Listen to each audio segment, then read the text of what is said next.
బండాపు ఎందుకు నా బండి ఆపారు? ఎక్కడికి పోతున్నావు? ఆకలిగా ఉంది, ఏమని తిందామని. నువ్వు ఇక్కడ తింటావా?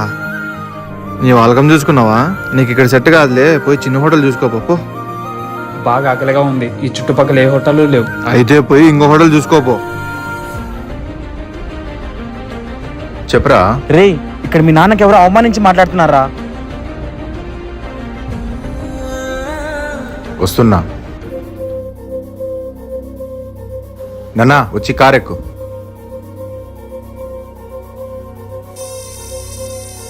సార్ మీరా? నన్ను ఇంత కష్టపడి చదివించి పొజిషన్లో పెట్టింది నువ్వు ఇలాంటి వాళ్ళతో అనిపించుకుంటే కాదు. అప్పుడు వచ్చిన వ్యక్తే కదా ఇప్పుడు వచ్చింది. రెస్పెక్ట్ మారింది. కారు ఉందన్నా. Sorry sir. సారీ నాకు కాదు, తనకు చెప్పు. Sorry sir. ఏందిరా నాన్న అందరూ ఇలా అయిపోతున్నారు? ఇది ఇండియా నాన్న. వస్తువు కావాలంటే డబ్బుతో కొనాలి, అదే రెస్పెక్ట్ కావాలంటే ఆ డబ్బు మన ఒంటి మీద కనపడాలి.